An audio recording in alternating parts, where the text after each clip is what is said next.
So we are in Passion Week, the week of Jesus' suffering. That's what the word passion means, from Palm Sunday until his crucifixion on Friday. And so Jesus is going to have conversations with people during during the Passion Week. We get our information from the Synoptic Gospels, from Matthew, Mark, and Luke, because John basically goes from Palm Sunday to Thursday. And so we get this information from the Synoptic Gospels.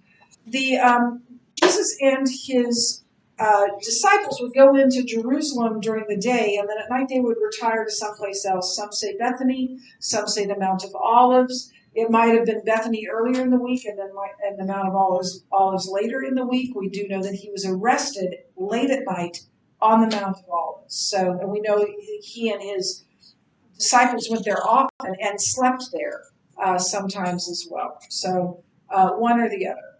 So Jesus began teaching in the temple, and groups of people come up to him and ask him questions. They don't want to hear his answer.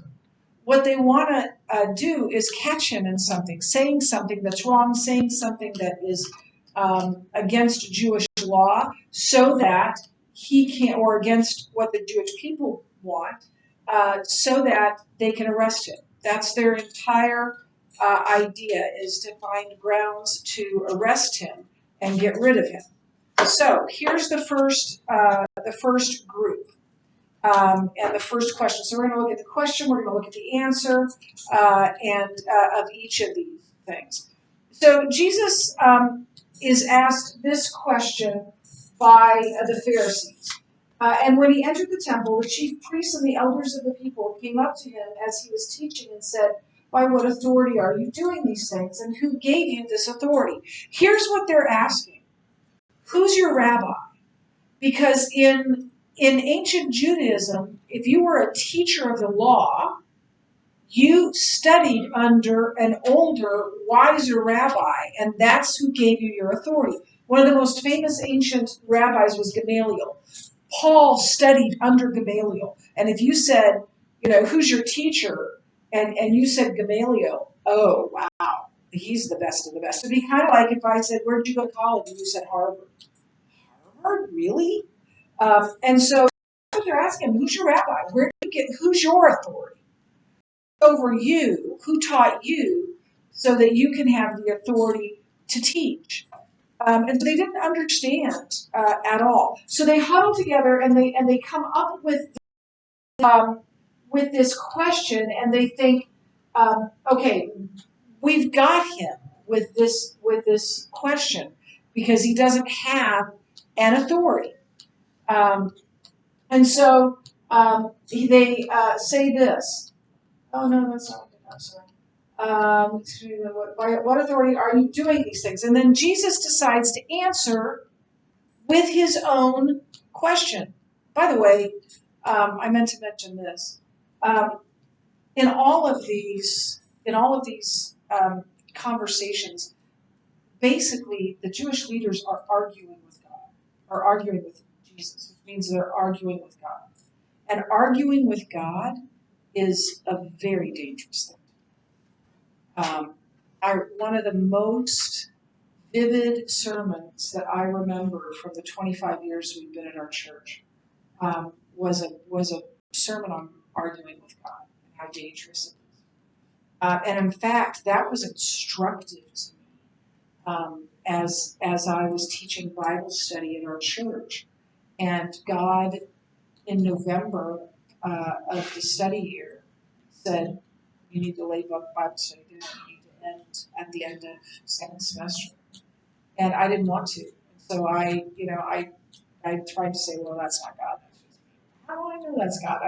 And I had all these ideas. And at some point I realized, okay, I'm not shaking this. And this is God.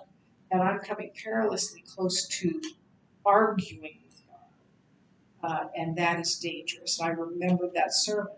And so on early in January, when I was teaching Mark, and I just thought about the disciples laying their nets down. After the study, I told them that that God was calling me to lay a net down. It was a net that I loved. And I said, it's the net of Bible study. And I said, I don't have any idea what he has for me, but I think he's telling me that I can't say yes to that until I see him. So I gave up Bible study. The day after Bible study, I started my student teaching at Cornerstone because I was teaching, Riley's the only one here that will remember this. I was teaching elementary PE part-time, and I wanted to keep doing that. I was having so much fun with them. I thought, well, this is a fun gig, but I needed my license back to do that. So I started the student teaching portion of that for 3 weeks. And while I was there and while I was in the classroom in particular, because I figured, well, I won't just get the PE portion back, I'll get the social studies portion back. And while I was there, and particularly when I was in the classroom, I thought, I would love to do this. And lo and behold, there was middle school social studies and history. And God called me to that for a year. And from the beginning, we knew that, I knew that I would move to high school Bible. And I did the next year. But here's the thing, those 13 years, writing, teaching Bible studies are what qualifies me to be your teacher. So God used those 13 years, but I think the whole time he was saying, oh, I got something better for you. I've got something better. And so I'm so grateful for that, right? And so don't argue with God. When God tells you to do something, do it. How do you know if God's telling you something? Read the Word. He tells you what to do in there. And as you get to know Him, you'll learn to hear His voice. You'll learn to discern His voice. And then whatever He tells you, do it. Because it's not a good idea to argue with God. So Jesus answers them with His own question. Jesus answered them, I also will ask you one question, and if you tell me the answer, then I also will tell you by what authority I do these things. The baptism of John, from where did it come? From heaven or from man? And so here's the problem. The people loved John, and so if they answered back, no, his authority wasn't, that John's authority came from man, the people would get angry with them. Well, they're trying to get the people angry with Jesus, not at them. And if he said yes, if they said yes, it was from God, then Jesus would say, well, you didn't believe in him. If he was from God and you're supposedly God's people, why didn't you believe in them? So they were caught. They couldn't say yes and they couldn't say no.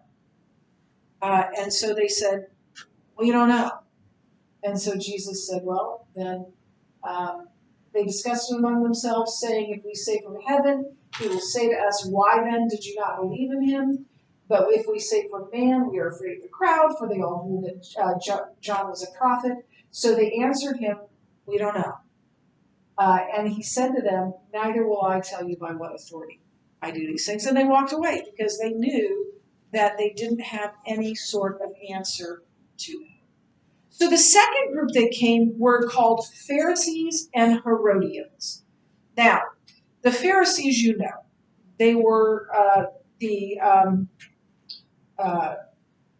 most influential group in Jewish leadership. The Herodians, that comes from Herod, and they were the people of Herod. They sided with Herod. But Herod, although they were Jewish, although they were born Jewish, they were not devout Jews. They didn't really believe it. They were just cultural Jews. Does that make sense? Like I'm a Jew because I'm born a Jew, but I don't believe any of it. So they were very, very non-religious Jews, and they sided with Rome. Like they wanted Rome because Rome kept them in power, and they wanted to stay in power. So that means that these Pharisees, who considered themselves the Jews of the Jews, the best Jews ever, and the Herodians, who were very non-religious, they hated each other. They didn't get along. But here they are together asking a question. There's an old saying that says politics makes strange bedfellows. And that's the case here. They hate each other, but they both hate Jesus. And so they band together for this question. And here's the question on taxes. The scribes and the chief priests sought to lay hands on him at that very hour, for they perceived that he had told this parable against them. So they feared the people. So they watched him and sent spies who pretended to be sincere that they might catch him in something he said, so as to deliver him up to the authority and jurisdiction of the governor so that they could arrest him. So they asked him, "Teacher, we know that you speak and teach rightly and show no partiality, but truly teach the way of God. Is it lawful for us to give tribute to Caesar, taxes to Caesar or not?" This just reminded me about how I got to go to a concert when I was in 10th grade, I think. And I buttered my parents up.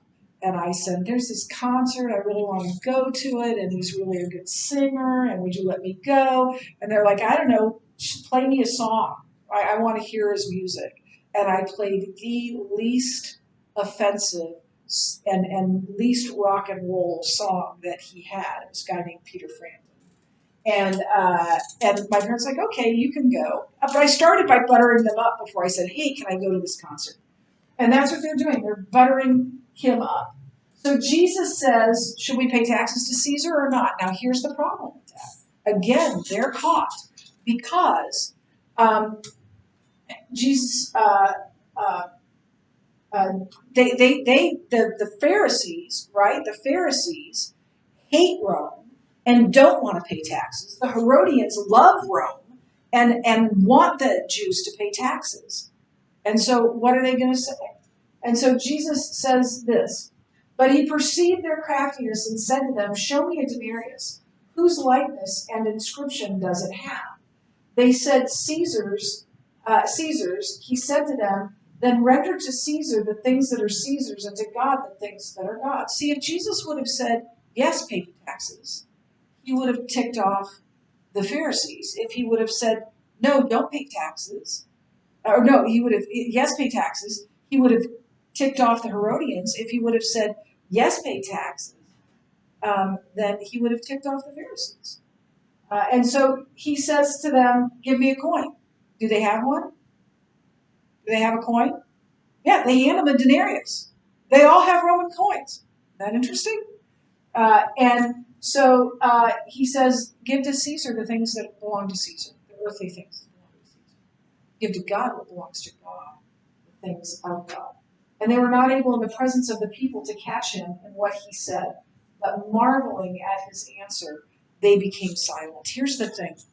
Jews believed that if you used the coinage of a certain country, that you were paying, that was the country that you belonged to. And that makes sense, right? When I go to Africa, I take US dollars, I give them to a guy in a little booth, and he gives me kwacha back. Why? Because I can't use my money from my country in Zambia. I have to use their money. They all had Roman coinage. They all paid taxes. But Jesus tripped them up in this sort of false loyalty that they had. And so they were to give the material things to Caesar and the spiritual things to God. And again, they were silent. They couldn't answer him. And by the way, the Pharisees themselves paid the poll tax to Caesar. So the next group's going to be the Sadducees. But we'll wait and get to that on Monday.